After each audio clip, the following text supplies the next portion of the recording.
Abram aí Marcos, capítulo de número 14, a partir do verso de número 32.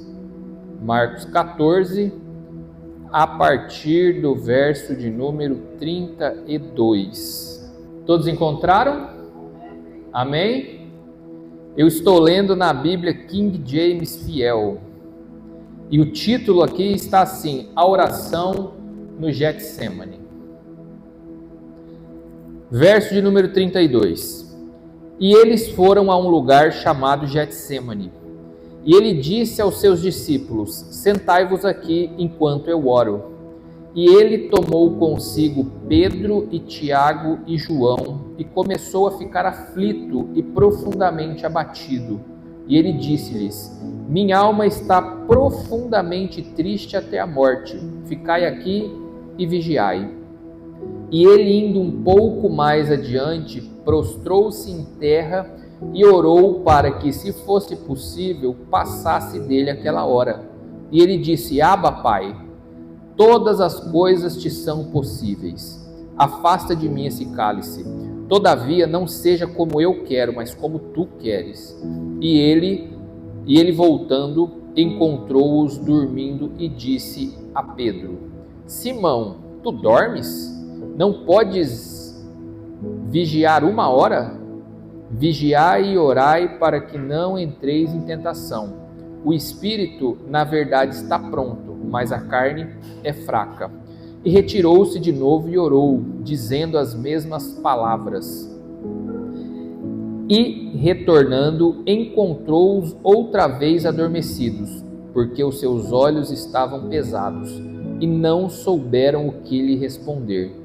E ele volta pela terceira vez e disse-lhes: Dormi ainda e descansais? Basta, é chegada a hora. Eis que o Filho do Homem é traído pelas mãos dos pecadores. Levantai-vos, vamo-nos. Eis que é chegado aquele que me trai. Amém? Todo mundo já ouviu esse texto alguma vez? Esse texto é a famosa oração do Getsemane que Jesus Cristo faz. Cada um dos evangelistas que trata desse texto, ele conta de um ponto de vista. Então hoje nós vamos estudar a partir do ponto de vista trazido pelo nosso irmão Marcos. E o contexto aqui, ele é bem interessante.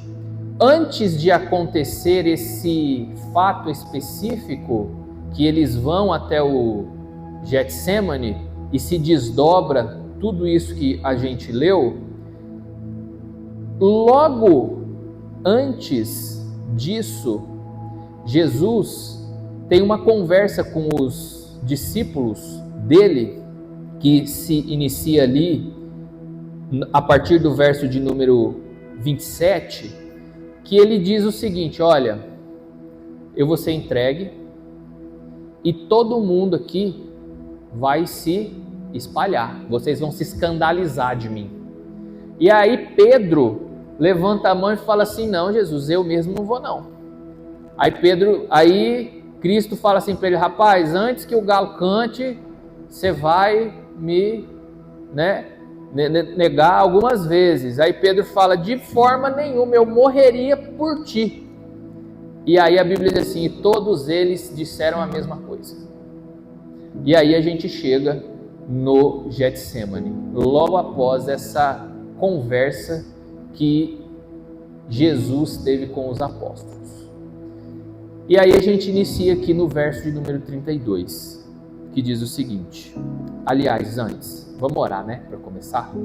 Senhor Jesus, nós te agradecemos, pedimos para que o Senhor fale conosco, que o Senhor nos dê direcionamento, entendimento, que fale tu, que o Senhor diga aquilo que precisa ser dito, apesar de mim. Nós te agradecemos em nome de Jesus. Amém. Aí o verso de número 32 inicia assim: e eles foram a um lugar chamado Getsemane.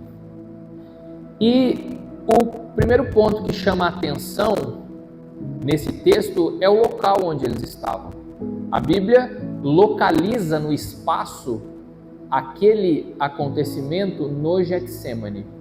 E a tradução de Getsemane é prensa de olivas, ou prensa de azeitonas.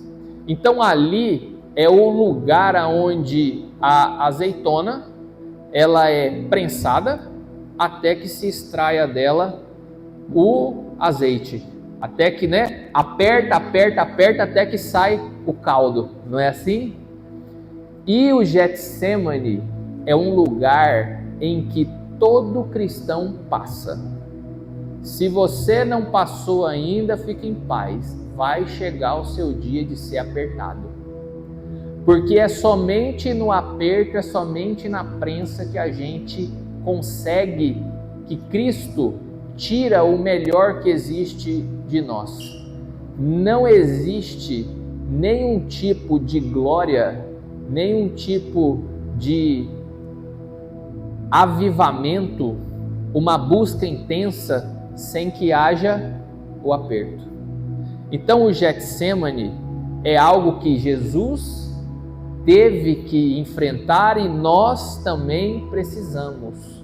Porque sempre que Deus quer nos elevar de nível, a primeira coisa que Ele nos faz é nos apertar.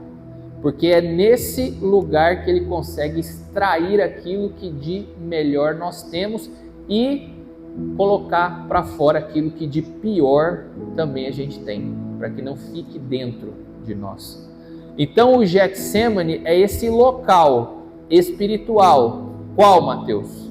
Que a gente é apertado, que a gente é espremido, que a gente é prensado para que saia o azeite. Tem alguém me entendendo aqui? Alguém já passou por esse lugar? Esse lugar é terrível, né? E aí a Bíblia segue dizendo assim: e ele disse aos seus discípulos: sentai-vos aqui enquanto eu oro. Jesus olhou e deu um comando específico para eles. Falou o seguinte: vocês sentam aqui e eu vou orar. O que isso significa, Mateus? Significa que o Getsemane ele é pessoal. Como assim? Jesus estava com os discípulos, mas quem foi orar? Jesus. O nosso Getsemane ele é pessoal. Então quem vai passar na prensa é você e eu. Esse lugar ele não é terceirizável. A gente não consegue contratar uma empresa para que passe o Getsemane pela gente. A gente não consegue imputar isso a um terceiro para que alguém passe pelos problemas e pelas dores que nós passamos. O Getsemane é pessoal. Tinha discípulo com ele, mas a obrigação, a busca pela oração foi do próprio Jesus. E assim é na nossa vida. É a gente que precisa ajoelhar e orar quando chegar a hora do Getsemane. Não adianta terceirizar, porque isso não é terceirizável. E o interessante aqui é que quando Jesus entrou no Getsemane, que ia se desdobrar todos esses acontecimentos angustiantes, a Bíblia diz que ele foi orar. Ele poderia ter ido fazer uma atividade física, ele poderia ter ido jantar novamente, ele poderia ter cantado uma música junto com todo mundo, mas ele fez uma coisa específica, qual seja oração. Isso significa que nós, no nosso momento, na nossa intimidade, no nosso Getsemane, a arma para que você vença e chegue até o final dessas angústias e dessas dores é a oração. Não negligencie a oração. A gente não pode negligenciar nos dias comuns e no Getsemane menos ainda. Se você está vivendo um momento de angústia, de dor, de enfrentamento, etc, etc, a arma espiritual que você luta é a oração. Não se valha de outras coisas. Como assim, Mateus? Vou te explicar. A gente, e eu me incluo nisso, quando nós temos um problema, quando nós temos uma dificuldade, geralmente a última coisa que a gente faz é se socorrer de Deus. A gente vai num amigo para ver se ele sabe dar algum tipo de direcionamento, a gente vai no banco, a gente vai no médico, a gente vai em tudo quanto é lugar. E orar, a última coisa. Não é assim que funciona. Primeira coisa, oração. Getsemane, oração. E a gente tem uma segunda dificuldade nos momentos de angústia e de dor. Geralmente, a gente tem um hábito de não enfrentá-los. Você já passou por alguma treta, por alguma coisa grave, e ao invés de enfrentar, você falou assim, vou viajar uns dias, quem sabe passa. Vou maratonar uma série aqui, quem sabe amanhã isso aqui não se resolveu. Tem uma notícia para te dar, não vai se resolver. O Getsemane é seu, e o jeito de resolver é orando e não se entretendo no meio da dificuldade. Tem alguém me entendendo aqui? Alguém já recebeu? Amém? E o verso de número 33 segue dizendo o seguinte: e ele tomou consigo Pedro e Tiago e João. Isso aqui é muito legal.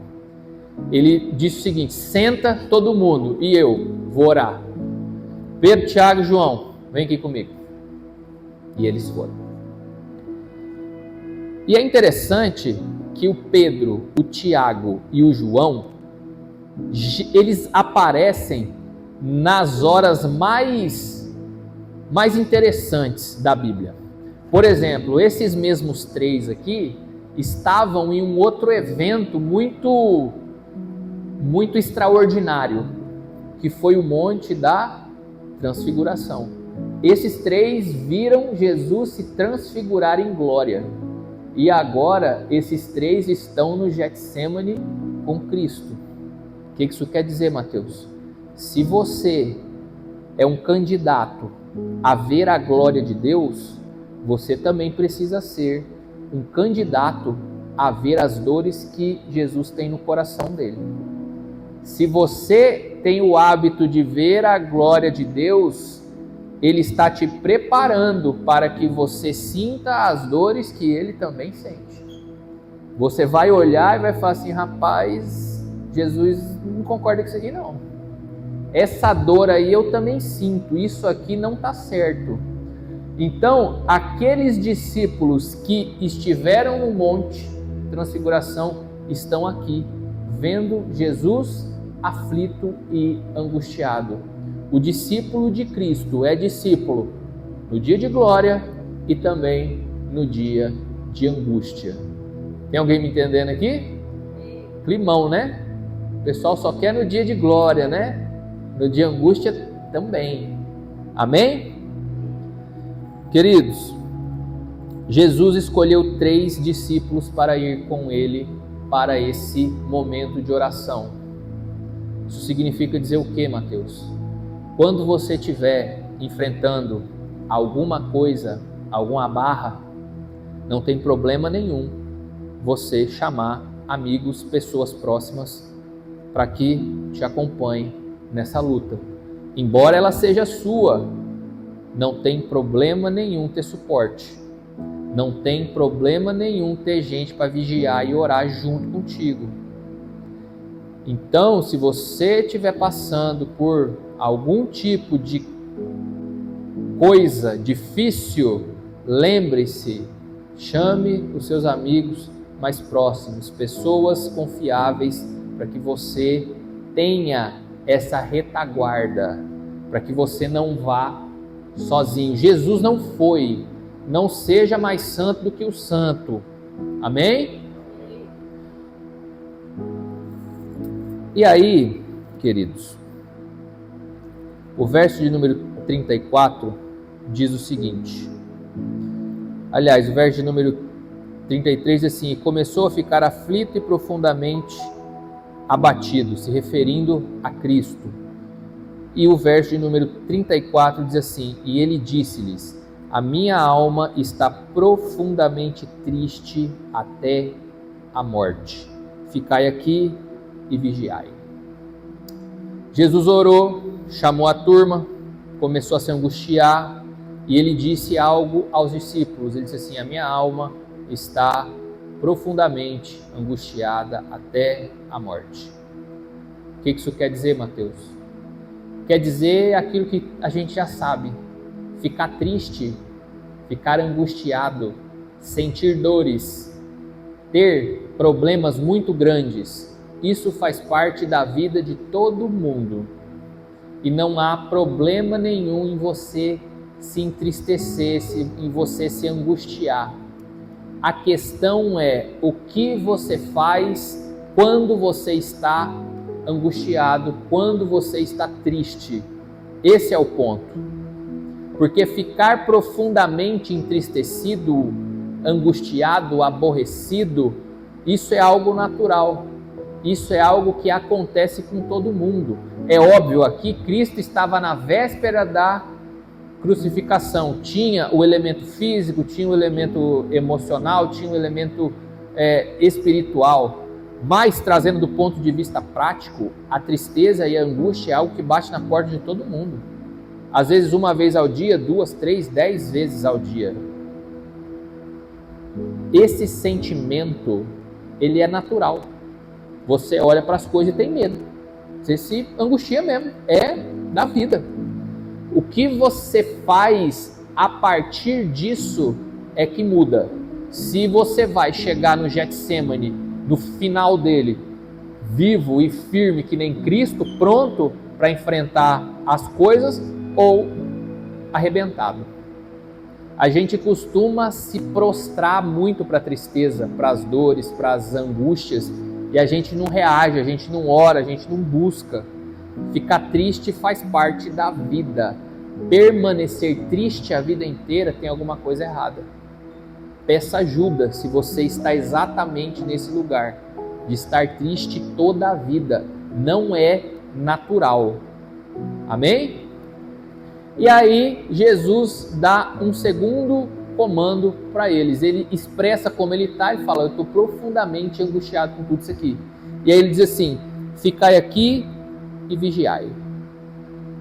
Olha como isso aqui é bonito. Esse aqui é Jesus dizendo assim: ficai aqui e vigiai. Jesus, que é Deus, que sabe de tudo, vê tudo, poderoso em tudo quanto é coisa, ele pediu ajuda.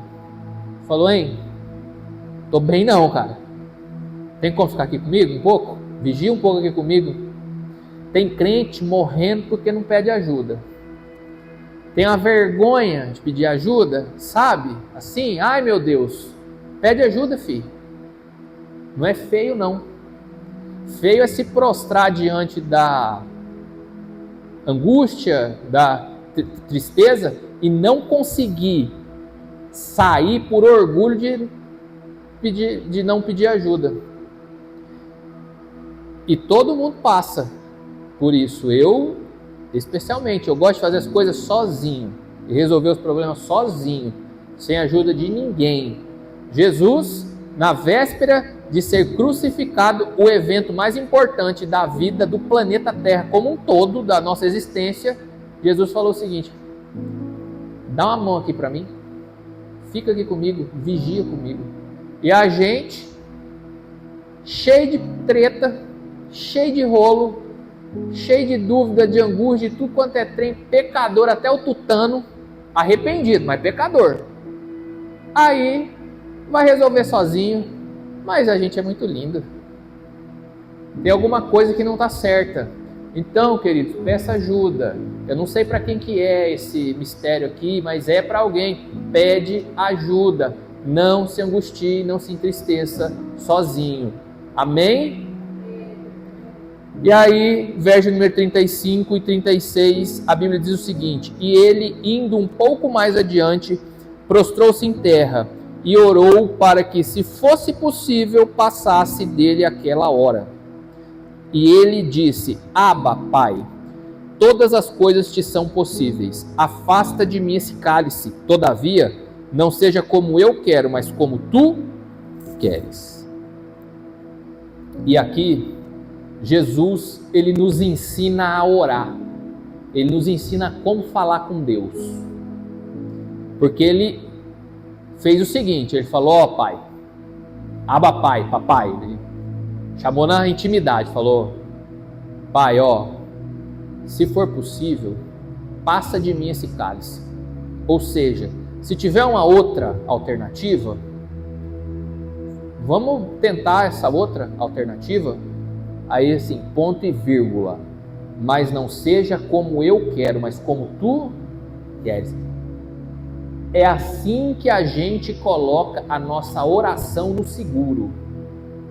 Não tem problema nenhum expor as suas pretensões, seus anseios, as suas motivações para Deus.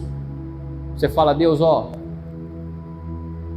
eu acho que pode ser assim, assim, assim e assim, mas seja feita conforme a tua vontade. Essa é uma oração que não falha, porque você expõe as pretensões que você tem, você abre o coração para Deus e diz o seguinte: mas ó Deus, isso aqui é o que eu penso, mas faz aquilo que você quer, que tu queres.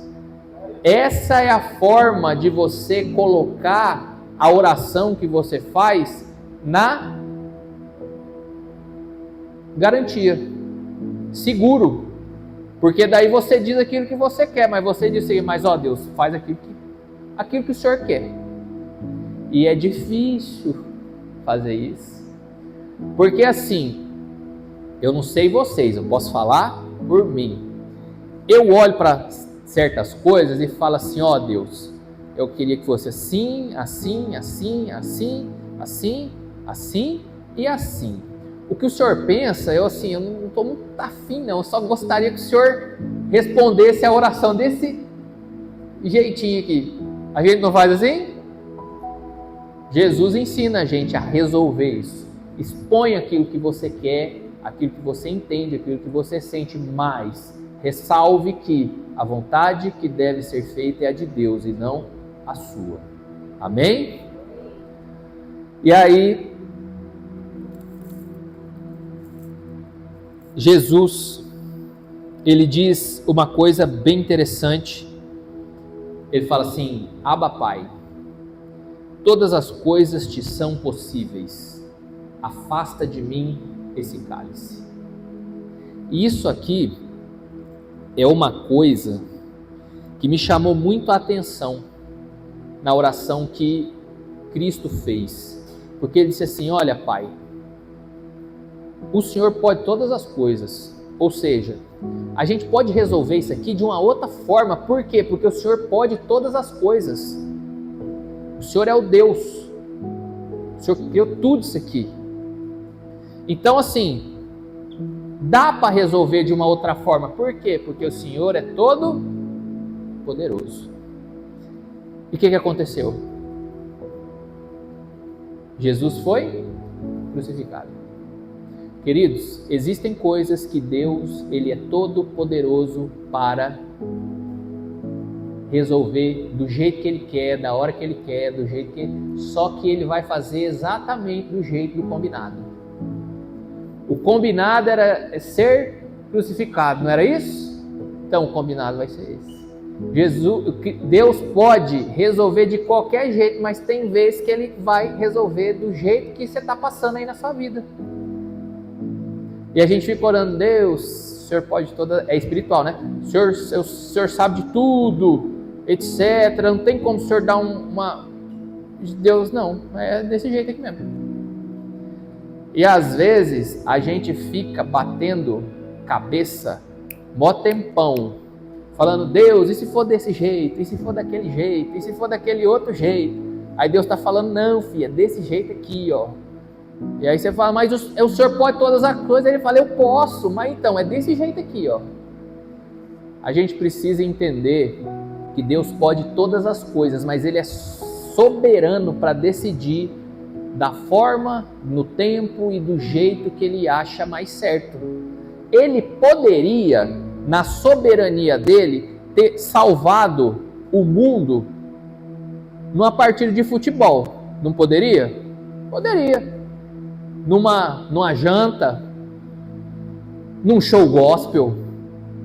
Só que ele decidiu que ia ser como? Crucificando Jesus. Está decidido. Pode todas as coisas? Pode. Então, como ele pode todas as coisas, ele decidiu que ia ser dessa. Então, queridos, às vezes Deus soberanamente decide as coisas. A gente vai orar, a gente vai exaltar e vai dizer: Deus, faz aquilo que tu queres, e ele faz aquilo que ele quer. Mesmo se a gente discordar. Tem alguém me entendendo aqui? E aí o verso número 37 diz o seguinte: e ele voltando encontrou-os dormindo, e disse a Pedro: Simão, tu dormes? Não podes vigiar 1 hora? E esse texto aqui, eu não sei se vocês perceberam. A Bíblia diz assim, que ele encontrou todos dormindo. Não é isso que está escrito aí? A Bíblia diz assim, ó, e ele, voltando, encontrou os 3, dormindo. E disse a Pedro: Simão, tu dormes? Mateus, não estou entendendo, vou explicar para você. É assim, ó. Às vezes a gente está todo mundo fazendo a mesma coisa. Todo mundo fazendo a mesma coisa. De repente, Jesus bate no teu ombro e fala assim: você não. Aí você fala assim: mas por que eu? Tá todo mundo fazendo a mesma coisa, mas eu... Já aconteceu com você? Tá todo mundo fazendo a mesma coisa, mas você não pode fazer. Ele vira para Pedro e diz o seguinte: Simão, tu dormes? Porque tem gente, querido, que não pode dormir. Tem gente que tem uma responsabilidade, um ministério tão grande, tão necessário, pujante, que dormir nessa hora não é adequado. E Pedro era um cara desse. Tanto é que ele foi em Pedro. Todo mundo fez a mesma coisa. Ele foi em quem? Em Pedro. Alguns versos atrás, Cristo diz assim: Pedro, eu entregarei a ti a chave do reino dos céus. O que você abrir, vai abrir. O que você fechar, vai fechar. O que ligar, lembra disso? Aí Pedro dormiu com a chave do reino no bolso. Aí você está dizendo assim: Mateus, por que acontece comigo? Provavelmente porque Deus confia uma responsabilidade maior a você. Por isso que ele cobra você. Por isso que ele não cobra os outros. Jesus cobra quem? Quem ele atribuiu responsabilidade. Quem não é cobrado é porque Jesus não atribuiu aquelas coisas. E a gente fica: ai meu Deus, porque Deus só faz isso comigo. Ai, que sabe o que é. Ó, todo mundo tira sarro, zoa todo mundo. Vai eu zoar. Jesus fala assim: vai lá e pede perdão. Fala que você zoou fulano e pede desculpa para ele. Fala: mas Jesus, mas tá todo mundo. Pois é, mas você vai lá pedir desculpa para ele. E às vezes o Espírito Santo ele me ameaça. Ele fala assim: ó, você para, porque eu vou mandar, sei lá, e vai ficar chato para todo mundo. E eu falo: mas Deus, está todo mundo fazendo. Ele fala: pois é, mas você não vai fazer. Você não. Simão, por que tu dormes? Então, querido, se Deus está pedindo uma coisa específica para você, é porque você tem um ministério distinto dos demais. Tem alguém me entendendo aqui? E o verso número 38 diz assim: vigiai e orai, para que não entreis em tentação. O espírito, na verdade, está pronto, mas a carne é fraca. Jesus puxa a orelha do Pedro e dá uma instrução para o Pedro: vigiai e orai para que não caia em tentação. Essa instrução, veja só, Jesus estava na véspera da Crucificação. Jesus poderia ensinar qualquer coisa ali naquele instante. Ele decidiu dizer o seguinte: vigiai e orai para que não caia em tentação. Então são duas coisas que evitam que a gente caia na tentação: vigiar e orar. Orar todo mundo sabe o que é: falar com Deus, buscar a Deus, é um diálogo com Deus. É que você fala aquilo que você tem a dizer e você ouve aquilo que Deus fala. Então você fala e Deus fala, você fala e Deus fala, Deus fala e você fala. Quando Deus fala, você fica quieto, escuta, aí depois você fala e por aí vai. Até aqui está tudo certo. E oração, o crente geralmente está de boa. Sabemos orar.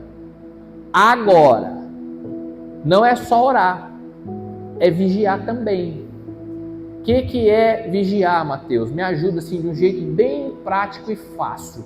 É você ter prudência para não fazer bobagem. Isso é vigiar. É cuidar para não fazer besteira. Isso é vigiar, é estar atento, é ficar atento. Mateus, não entendi, vou te explicar. Você é homem casado? Então, você não fica de conversa fiada com mulher na rua e em qualquer outro lugar, porque você é homem casado. Ah, mas eu oro. Pois é, mas tem que orar e vigiar, porque senão não vai dar certo. Mateus, eu tenho problema com pornografia. Então você vai pegar o seu telefone, você vai desbloquear ele, vai tirar a senha, vai botar em cima da mesa da sua casa, para todo mundo ter acesso a ele, para você não ter a oportunidade de escorregar. Tá entendendo? Vigilância, prudência, ficar atento, evitar o problema. O crente ele é bom de orar, agora de vigiar ele já não é tão bom assim. Precisa das duas coisas, tem que orar e vigiar. É assim, é uma perninha, né? Se você não tem uma, você fica, não é? Tem alguém me entendendo aqui? Queridos, a gente precisa prestar atenção no serviço, porque senão a gente vai cair. E a Bíblia diz assim: aquele que está de pé, cuide, para que não vigie, irmão. É isso que a Bíblia está dizendo. Tenha vigilância, seja prudente. Amém? E aí, Jesus diz assim: o espírito, na verdade, está pronto, mas a carne é fraca. Mateus, o que isso quer dizer? Que o espírito está pronto, mas a carne é fraca. É simples. A carne, ela não quer se submeter ao espírito. Se puder não fazer, a carne não faz. Se tiver uma outra forma, a carne prefere a outra forma mais simples. A carne é fraca porque ela não se submete ao espírito. A carne é forte para fazer coisa errada. Agora, para se submeter ao espírito, a gente tem que se submeter na porrada, é na força. O nosso eu, para você submeter ele ao espírito, você tem que fazer força. Porque olha só, imagina se a seguinte situação hipotética. Você está de boa na sua casa, na igreja, sei lá, chega alguém lá e te ofende gratuitamente. Qual que é a vontade sua? É partir para cima, cara. Falar uns negocinhos, sabe? E o Espírito? O Espírito diz o seguinte: rapaz, paciência que esse vaso aí, o fruto do Espírito é paciência, mansidão, benignidade, barará. A carne é fraca, a carne está doida para ir lá arrumar uma treta. E o Espírito? Fazendo força para que a gente submeta a carne. Então, sabendo que a carne é fraca, a gente precisa vigiar e orar, porque aí a gente consegue submeter a nossa carne ao Espírito, porque o Espírito, sim, esse é forte. Tem alguém me entendendo aqui? Difícil de fazer, sim ou não? Aí, verso de número 39 e 40, diz o seguinte: e retirou-se de novo e orou, dizendo as mesmas palavras. e retornando encontrou-os outra vez adormecidos, porque os seus olhos estavam pesados, e não souberam o que lhe responder. Aí aqui,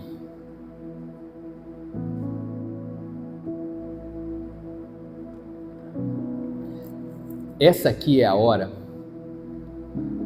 que você não sabe explicar por que você fez essa bobagem. É bem essa hora aqui. Jesus diz o seguinte: olha, vigia, ora. E aí ele saiu e foi orar. Aí ele voltou. Encontrou o pessoal dormindo. Jesus. Aí o pessoal falou assim, eles não sabiam explicar por quê. Essa é a hora que a gente não sabe explicar por quê. Já aconteceu com você? A pessoa fala assim, mas rapaz, mas por que você fez tal coisa? Você fala, rapaz, você sabe que eu nem sei por quê? Eu fiz. Minha esposa hoje me contou um manto hoje. Ela falou, quando eu vi, eu fiz. Eu falei, ó, Deus testificando aqui na mensagem, pela boca da irmã. E a gente não sabe explicar por quê que a gente dormiu. Porque existem horas, queridos, que é difícil mesmo. A gente faz coisas que a gente fala, rapaz, por quê? Se a gente não submeter a nossa carne ao Espírito, a gente dorme. Jesus chega e pergunta, rapaz, mas você fez tal coisa? Você fala, ai Jesus, você acredita que eu fiz mesmo? Eu nem sei te explicar por quê. E tem coisa que a gente faz que é inexplicável. Eu olho às vezes para trás, assim, hoje, graças a Deus, Deus tem tocado muito em mim, eu tenho feito assim, bem menos coisas, né? Mas eu olho assim para trás e penso assim, por que eu fiz isso? Qual foi o momento que eu olhei e pensei assim, cara, isso aqui, de fato, é uma boa decisão. E eu fiz. E é inexplicável. A Bíblia estava... eles não sabiam dizer por quê. E a gente também não sabe. Parece que a gente é tomado por um negócio assim, sabe? Um espírito de estupidez, né? Acho que é isso. E aí quando você vê, você fala, rapaz, que tanto de coisa errada que eu fiz. Parece que eu não estava nas minhas faculdades mentais. E aí, queridos, verso de número 41, e a gente encerra aqui. A Bíblia diz assim, e ele volta pela terceira vez e disse-lhes, dormi ainda e descansais, basta, é chegada a hora. E aqui é bem interessante porque ele foi uma vez, foi duas vezes, foi três vezes e os discípulos estavam fazendo a mesma coisa, dormindo, descansando. E ele falou, e nessa última aqui, Cristo fala assim, dormir ainda, ou seja, vocês estão aí ainda? E ele falou assim, e descansar ainda? Como nesse caos, vocês dormiram e aí Cristo fala assim, basta. Jesus manda dizer a alguém aqui, basta, chega. Está na hora de parar com isso aí que você está fazendo de errado. Chega. Basta, vai ficar fazendo até quando? É chegada a hora. Acabou. Mateus, não estou entendendo, vou te explicar. Se você mente, basta. Se você trai, basta. Se você rouba, basta. Se você... eu não sei o que você faz de errado. É chegada a hora, chega. Chega, desperta desse sono. Porque não tem mais lógica. Tem gente com 25 anos de igreja, 30 anos de igreja, 200 anos de igreja, fazendo a mesma bobagem de quando entrou há 20, 30, 40, 50, 60 anos atrás. Dormindo no mesmo lugar, fazendo as mesmas coisas, xingando os mesmos palavrão, fazendo o mesmo. Jesus está falando, basta, cara. Você dormiu e descansou. Não está percebendo que tem alguma coisa errada? Então, Jesus está mandando acordar, acorda, filho. Para, chega, desperta disso aí, começa a vigiar e orar, para que você não caia. Amém?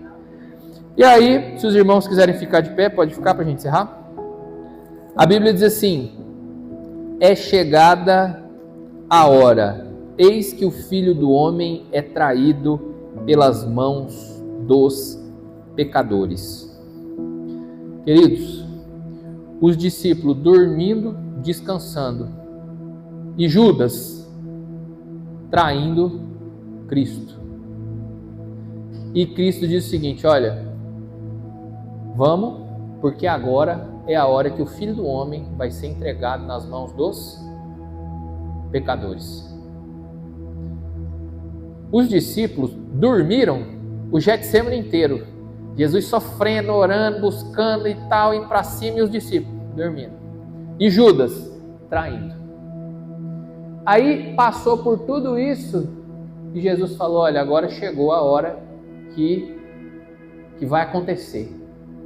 Queridos, deixa eu te explicar uma coisa. O mundo não vai parar para que você se organize, não. As coisas vão continuar acontecendo do jeito que elas estão acontecendo.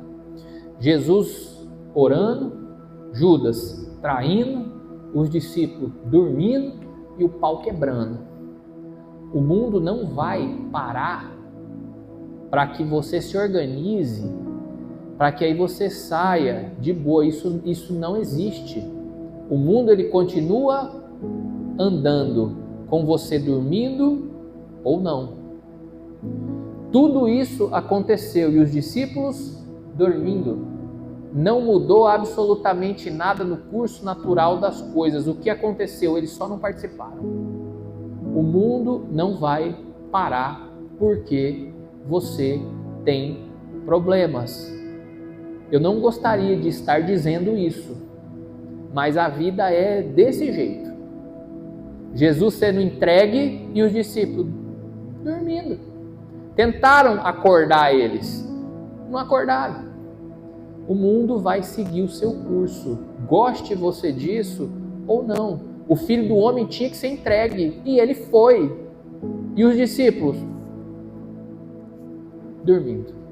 Então, queridos, se você não pegou nada durante o culto inteiro, anote: o mundo não vai esperar você resolver a sua vida para que ele siga o curso normal das coisas. Ele não vai. Você vai ter que acordar e se ajeitar com o mundo andando e as coisas acontecendo. Amém? Amém. Vamos orar para a gente ir embora? Irmã, pode desligar ali para mim?